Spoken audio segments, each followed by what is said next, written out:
Hi, and welcome back to Jen and Dan's Natural Healing with Plants, the go-to podcast for holistic health seekers looking to harness the power of nature for health and healing.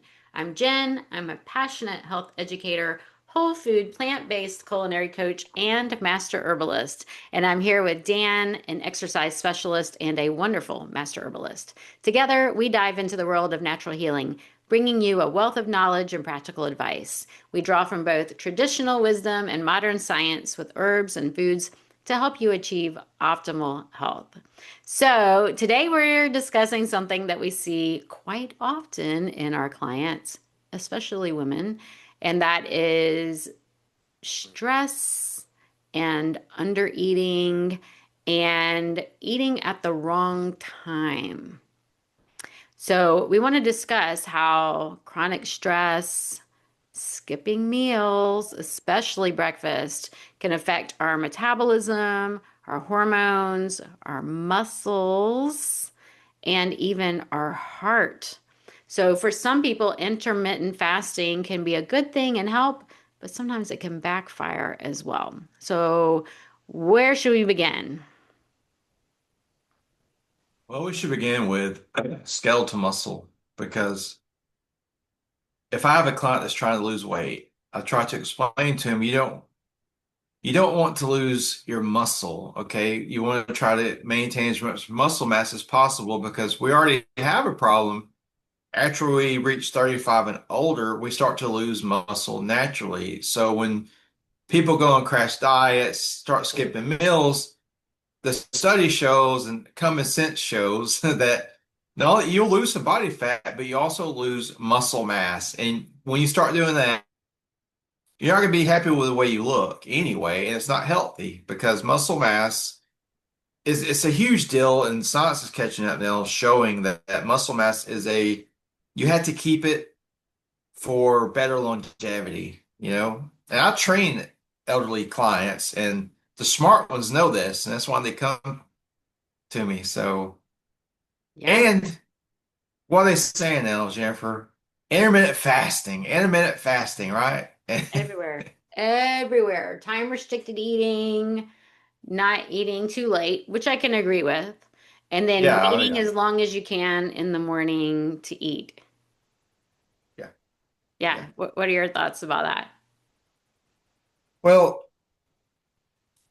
I think it's stressful on the body. I think that when you do that, well, I know that when you do that, your body releases more cortisol and adrenaline. But some people, when they do that, they also get really, really hungry. And say you're out somewhere, and a lot of times it leads to binge eating stuff that's not good for you. Right. And the studies are showing that intermittent fasting doesn't work any better than normal calorie restriction for weight loss, but it causes more stress on the body. And you Yeah. lose more muscle mass doing intermittent fasting, they're showing. Yeah, well, for some people, they've seen some benefits, or they feel better, or they're saying they're successful. But I think that's for people who are sleeping well. They have high quality sleep. They are, going to sleep before 10 p.m. They're getting a full 8 hours of sleep, resting well, and overall are generally healthy. Have lower stress. They're not chronically stressed. That's when Yeah. time restricted eating can work. So if you're healthy, if you're sleeping well, and you're eating balanced foods when you do eat, then time restricted eating or intermittent fasting may work for you. But for all the clients seeing me, even the ones that are sleeping well, they still have high stress, or they have high stress and they're not sleeping well. But I don't have anyone who's not under high stress. And so I don't recommend time restricted eating, intermittent fasting. Now, I what's the difference between the two? So time restricted eating is when you're eating like kind of on a schedule. You're making sure you have 4 to 5 hours between your meals, and then you're fasting overnight. Who's getting up in the middle of the night to eat? Hopefully, not people who are trying to be healthy. Now, there are people who are really ill and they do need to eat. That's a whole different story. That's not who we're talking about. So, for time restricted eating, that can be beneficial. And I do like that. For intermittent fasting, that is not as structured, and it's when you eat within a certain window. And so there's kind of a little bit of the blurring between the lines. And I am also guilty of using the words interchangeably. I believe that everyone should have breakfast. So if you're only eating a couple of meals a day instead of 3 meals a day, I would much rather you eat breakfast than skip breakfast. Yeah, I agree. I don't know. I think that, I think intermittent fasting is big now, but a lot of people do it. And this is, and I'm not saying everybody does it, but a lot of people do intermittent fasting because the foods that they do eat are high calorie and they're not good for them. And the person knows this, so they try. I know people that'll fast for 3 days because after the 3 days, they know that they're going to go eat some big Right. calorie-rich meal. So Right. it can I'm turn getting ready into to a go on disorder. vacation, so I better fast. Yeah. Yes. Yeah, that is, that's not how our bodies work. No. Right? Yes. And that puts so much stress on the body. So, once again, if you're a Oh yeah. healthy person who doesn't have high stress, then maybe that'll work for you. But if you have a lot of stress, you either have really high cortisol or you have no cortisol because you burn it all out, then this is not the right choice for you. We need to work on filling your body with nutrition, and we can't do that if we're restricting that window. Some other things that we talked about, like on other episodes, are our body can't handle more than like it's about 30 grams of protein in a meal. And so if I'm only eating 2 meals, then I'm only going to get, 60 grams of protein. Now, in our world, that's enough. But in most worlds, they're like, you need 200 grams, which is totally insane because no, that's not harmful. That's very harmful. If we overeat protein, it is transformed in our body. It is not used the way we think protein is used. Another subject. But we need to make sure we're eating balanced meals when we are eating. So no matter what pattern you're using, making sure you're getting lots of fiber, lots of different colorful vegetables cooked in the way that suits your body. But we need to nourish your body during those meals. And if you've been under a lot of stress, we need to make sure that those are nourishing meals as well. If you're under stress, your body is already in that danger. And so then if you're restricting your foods, then now your body's already under danger, and now we're starving and we're under danger. And so what's that going to do to your body? It's going to slow everything down. It's going to slow down your digestion. What happens when you slow down your digestion? You reabsorb toxins. So then your body becomes more toxic as well. And when we slow down digestion, then we're not going to be absorbing nutrients. We're messing up with our thyroid. We're doing all sorts of different things when we're adding stress to the body. And so Jennifer and I get clients that a lot of times are already ill, like she's talking about. So, Right. and I remember Dr. Schultz always say, when we're trying to heal something, we need an overabundance of nutrition. But when me and Jennifer are talking about that, we're talking about foods that they're going to heal you, that will make you fat. Fruits, vegetables, nuts and seeds, beans, foods like that. You can eat Lots of those greens. foods, yeah, 3 times a day. And not only will that not hurt you, it's going to make you healthier, you know? Right. Feeding your cells. Yes. Yes. Yeah. So, how does stress affect your hormones? When we are under a lot of stress, high cortisol, high adrenaline. If you've ever been like your heart's kind of racing, like, oh, this stuff I had to do, blah, blah, blah. It suppresses our hunger signals. Like, how many times have you gone, oh my gosh, I just realized I never ate today? It suppresses those hunger signals and it alters our leptin sensitivity, which means we don't feel hungry later. And then when we do eat, we don't feel as full when we're supposed to.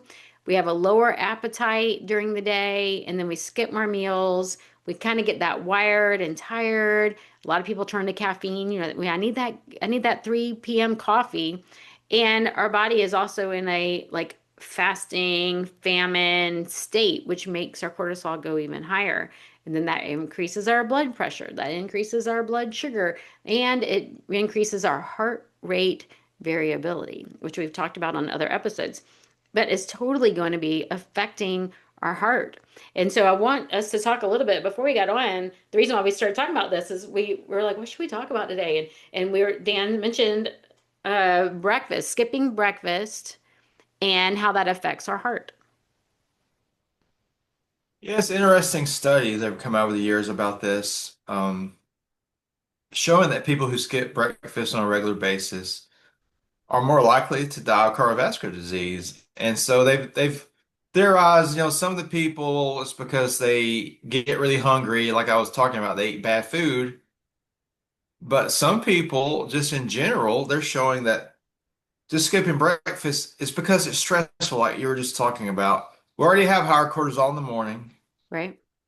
And if we eat a good breakfast, it can help our cortisol come down. But if Right. we don't eat good breakfast, our cortisol is going to stay where it's at, and it can even amplify the cortisol spike, which we don't need, especially for anxious people. And there's a lot of anxious people in the world, right? Yes, It's there not just us. is. The world is crazy, So Yeah.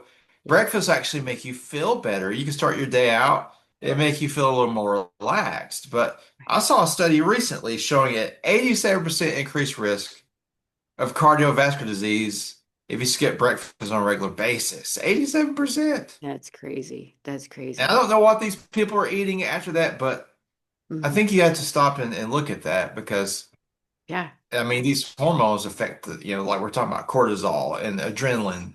Right. Right. And I don't know if you talked about insulin. They're Yes. also showing that when you skip breakfast, people have a worse insulin response. It messes up Yeah. It your increases metabolic blood. hormones. Yes. Yeah. Well, your liver has to release glucose, which people say, well, that's a good thing. It releases glucose into your bloodstream so that you have power to move around and do the things, especially if you do those early morning workouts. But when sugar is in the bloodstream, insulin goes up because insulin has to move that blood sugar into your cells. And so then you end up with that roller coaster because we're not eating, we're not recovering. And so then that can lead to higher cortisol throughout the day. And like you said, studies have shown that when we skip that breakfast, that leads to an increased risk of hypertension, higher LDL, and even arterial stiffness. And so that we really want to pay attention to that. And if we're looking, like I review blood labs with people, I want to look at that. And if I'm seeing those trends, if I know you're not eating breakfast, you're waiting till 11 or noon to eat every day, and I see that your LDL is higher and some of these other inflammatory markers like highly sensitive CRP, ask your doctor for that. Homocysteine, ask your doctor for that. Ask your doctor for LP little a. Because even though there's a genetic component to that, you can bring that down. But those are going to be signs. If I see that those are trending higher and you're not eating breakfast, I'm going to tell you you need to be eating breakfast. Yeah, I don't think a lot of people know this. And then there's some people who don't like to eat in the morning Yeah. because it might make them feel sluggish, but just eat a smaller meal. Just Right. something, just a little bit of food to get that cortisol to come down. It doesn't have to be a Yes. huge breakfast. Right. And like we said, we want it to be a balanced breakfast. So making sure you have some fiber in there. So fiber. So if you're eating eggs and nothing else, guess what? There's no fiber in there. And we're whole food plant-based, so we don't eat eggs. Anyway, eating something with fiber, something with antioxidants, so something with color. What do you have on your breakfast today that has some color? Maybe some berries, maybe even lemon juice, on something in your water with your meal, and something with minerals. We need to start our day with minerals. We fasted overnight. We're not eating while we're sleeping, so we fasted overnight. We need to rehydrate the body, and we need to add some vitamins and minerals and things to nourish the body and lower that cortisol. So something like I usually have a chia pudding pretty much every morning. And I've gotten to where I blend it. So people say, oh, I can't eat seeds because I have diverticulitis. Blend it. Blend your chia pudding if you tolerate chia or flax, or make a smoothie, turn it into a bowl. I strongly encourage you to eat it with a spoon, not with a straw, unless you're trying to gain weight. If you're trying to gain weight, then you can use a straw. But digestion begins in our mouth. So I want you to have it in your mouth, feel it in your mouth, so the enzymes in your mouth start breaking down your foods. Eating things like sprouted oats. I buy sprouted oat groats and I soak them. And so it's the real whole grain, ground flax seeds, berries, and then having green tea. So that can be controversial. It does have some caffeine in it, but green tea is wonderful for our gut lining. We hear a lot about the anti-inflammatory effects of green tea, and in Asia, so many people drink green tea, and it's really shown um, to be so beneficial. And then adding in some of those heart healthy teas, which we'll talk about later. Do you have anything else that you'd like to add about breakfast? For me, I mean, we're whole food plant-based, but I prefer some kind of whole grain or fruit, something like that. I don't eat eggs, but if you're worried about your protein, Yeah, say you're a bodybuilder, I mean, a tofu scramble can be really good. I don't make them, but they're good. It's tofu and spinach and delicious. pepper. Oh yeah, they're really good. Hmm. Um, Kind of wish I had some right now. but yeah, me too. But for me, I make it easy. I usually use I do a smoothie in the morning. Yeah, It's easy and quick for me.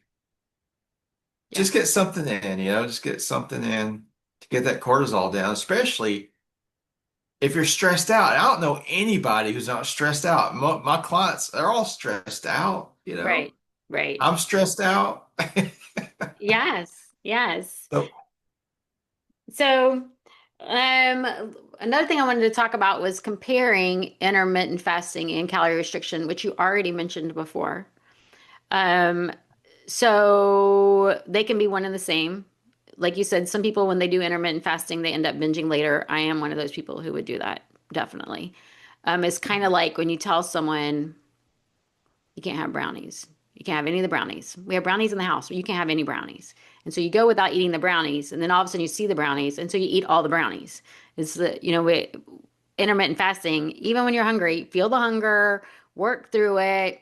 You have to get till noon, so you work through it, and then it's finally time to eat, and then you just eat, eat, eat, eat, eat. And so then you're overeating, or you're under so much stress, you're not hungry, and you skip your meal, and then that's going to lead to fatigue and hormone disruption, and like you mentioned before, muscle loss as well. If we are chronically under eating, we're doing the calorie restriction thing. I've had so many clients who years eating 800 calories, and that they say I can't lose weight even though I've been eating 800 calories for years.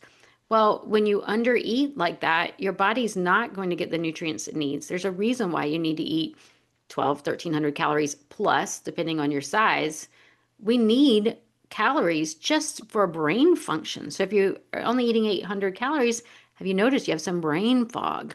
It lowers our thyroid function. We're not getting all the nutrients we need, and it puts stress on the body, which drops our sex hormones. So then you have sex hormone imbalance as well. So we have hormones throughout the whole body, but that's huge too. And we need those sex hormones for not just libido, but for our bone health, to help prevent cancers. Did you know that? And so we need those hormones. We hear about estrogen dominance in cancer, but you actually have other forms of estrogen that protect your bones. And so we just need to be really careful about balancing hormones, not restricting calories for too long. And if you are intermittent fasting, remember, if I need to eat 1300 calories just to lay in bed all day, if I'm getting up and I'm walking and running and hiking and doing any of these other things during the day, even teaching that uses a lot of energy, then how am I going to eat 2 meals today and still meet all of my caloric needs? And so that's very important. Even if you're trying to lose weight, you still have to meet those nutritional needs for your body. Another reason we talked about this was how many people, please comment, we want to hear from you, have been told eat less, exercise more. Eat less, exercise more. Well, if you've been eating 800 calories for years and now you're trying to add exercise, how much stress is that adding to your body? That is why you're not losing any more weight. You're just too much stress. Your body is in total danger, danger, I have to protect you mode. this is a reason why people fail to lose weight and get healthy. This isn't sustainable. If you're not going to choose a sustainable way to lose weight and get healthy, you're going to fail every single time. You cannot starve yourself forever. Eventually, your hunger is going to catch up and you're going to start eating again. So that's why I don't like intermittent fasting because it's really hard for people to like wait until 2 o'clock to eat something. And so they give up and then they think that they're a failure, but you're not a failure. You just can't beat your appetite because appetite is a normal function to keep us alive. So it's so much better to eat 3 meals. Even, I mean, as long as if you're trying to lose weight, you have to be in some kind of a deficit, but you can still be in a deficit and eat 3 or 4 times a day if the meals are planned correctly. Yes, so let's talk about that. So, how can we support our nervous system with our diet? And so, making sure you're eating nutrient dense meals, like we mentioned before. And then making sure that our foods are high in vitamins and minerals, which how do you do that? Rainbow foods. Looking at rainbow foods. We want lots of greens, whole grains, and real whole foods, not things in boxes and bags. Make sure you know what you're eating. We need to make sure that we're getting lots of magnesium. Most of us are really low in magnesium. Make so just do a little Google search. What foods are high in magnesium? It's hard for us to absorb magnesium and our soils are depleted. So if you can really focus on those foods, making sure you're getting B vitamins. So my favorite sources are beans and grains. Now I'm very limited on the grains that I can eat with my history of autoimmune disease, and I recently had a grain zoomer test. But the ones that I can eat, I need to eat those. I need those B vitamins. I need all those nourishing ingredients that help with my digestive lining. And if you're under a lot of stress, adaptogenic herbs are going to be so beneficial. And so, like, my go-tos are Tulsi and Eleuthero. I love those two. And my most recent one is Gotu Kola. I've kind of fallen in love with Gotu Kola. What are some herbs that you think would be great to pair with your breakfast? And what ideas do you have for breakfast? If you're a really stressed person, I mean, my go-to is chamomile, okay? Yeah, you do always say that. Yeah. If you're trying to, like, I work with a lot of people that now they want to build muscle and get stronger. So herbs like ashwagandha has been shown to help when you're working out. It helps keep your cortisol lower because when you work out hard, your cortisol comes up, like we're talking about on this Mhm. podcast. Ashwagandha has been shown to help lower that. As far as breakfast, I think that it's a good time, and this sounds funny, but a lot of people don't think about vegetables for breakfast, but that could be a good meal. Some Yeah. people have beans and vegetables for breakfast, and you get Yeah. used to this, you In know? in the winter, I like to have like even a tofu spinach soup. Oh, And yeah, sometimes sounds instead of the good. tofu, I'll have chickpeas, but having, almost like an Asian flavored soup, high in like Yeah. ginger and garlic, those things that are so nourishing to the body in the winter when it's cold outside. I do want to add one little thing. Number one, we didn't give our medical disclaimer. So we're not telling you to use these herbs or take vitamins. We're telling you to do your own due diligence and do some research and see what's right for you because we are not your personal one-on-one coaches. When it comes to adaptogens, we mentioned a lot. Also, we didn't mention lemon balm, another one of my favorites. But lemon balm Yeah. and ashwagandha, while they're both fabulous, they're not right for everyone. And so you do want to be careful. You want to make sure you know what you're doing. And the reason why I say that is ashwagandha is wonderful at lowering cortisol. Start to say cholesterol, not cholesterol, cortisol. But if you've been under high stress for a really long time, you really don't have a lot of energy. You don't have that get up and go. You're missing that cortisol. You burn it out. And so lowering cortisol when you already have low cortisol isn't going to help you. And so using something that more like a ginseng, which Eleuthero is a Siberian ginseng, or another form of ginseng would be really great. It's very energizing. Something like that if you're kind of flatlined. If your cortisol is high and you're super like off the chain, you're bouncing off the walls, ashwagandha is probably going to be a better option for you. But once again, I want to make sure you're doing your own due diligence with that. And so, how can you use these? You can stir them into things. So, maca is another one. Reishi is another one. You can get those in powdered form. Medicinal mushrooms, they're fabulous adaptogens and they're energizing. And you can stir them into make a latte. And so, just Google maca latte. There's lots of recipes out there. There's even formulas that you can buy called Balance and Calm that have these, but make sure you read the ingredients. Don't just take them. But making sure that your breakfast is full of lots of different nutrients. If you can get greens in the morning, a green smoothie or some steamed greens or greens in a soup or something is a really nourishing way to support your nervous system while you're eating. It And is a good way. Go ahead. I'm sorry, I didn't mean to interrupt you. Oh, I wanted Oh, to talk about some heart herbs. uh, Like we've been talking about fasting and food, which is really what our subject's about. But we talked about how skipping breakfast can affect the heart. And so if I'm looking at blood work and I see someone is at risk with the heart, I'm going to start adding breakfast. Make sure you're having a nourishing breakfast. And then I'm probably going to add in some heart supportive herbs as well.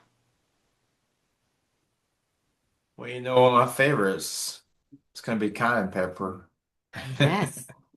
Yes. And so can you put that on your breakfast? Absolutely. Yeah. Yeah, it's The tofu scramble, it'd be good on that, or your soup, or mhm, whatever you're gonna have. And if you really love eggs, a tofu scramble can taste like eggs. You can get the what is it, the black black salt. salt? Uh-huh. Yeah.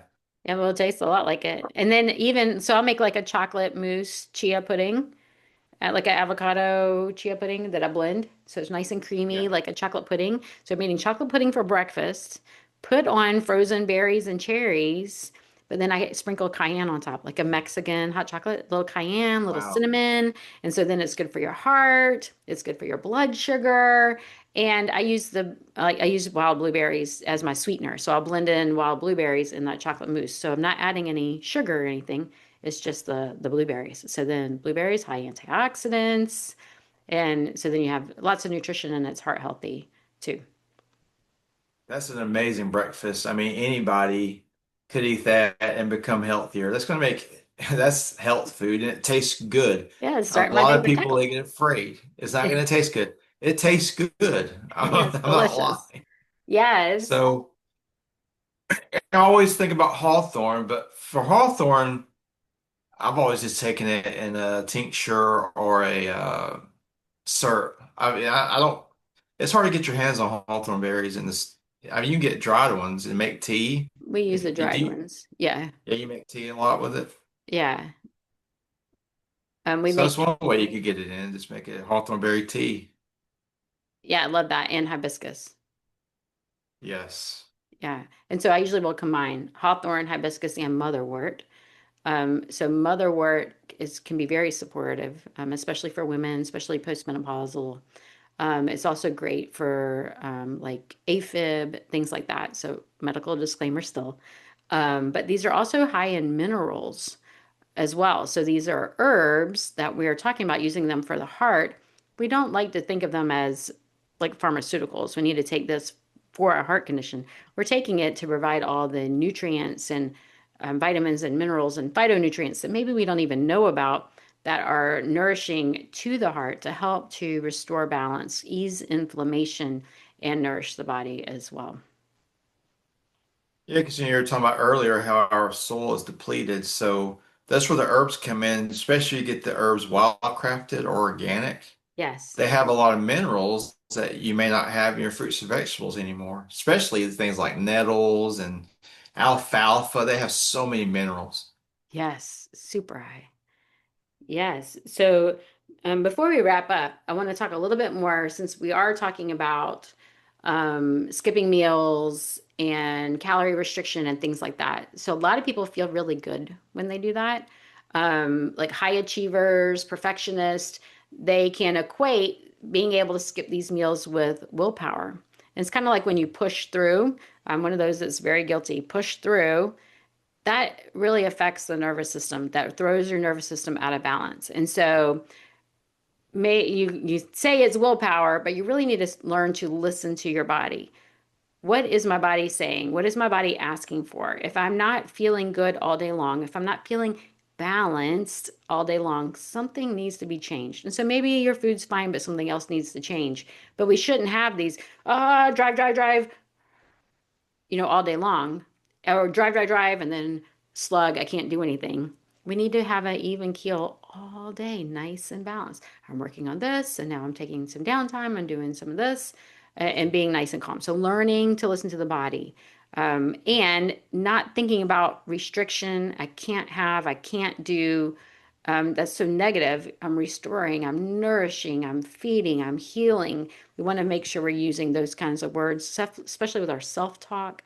And think about what you're doing to your body. We don't want to be afraid to eat.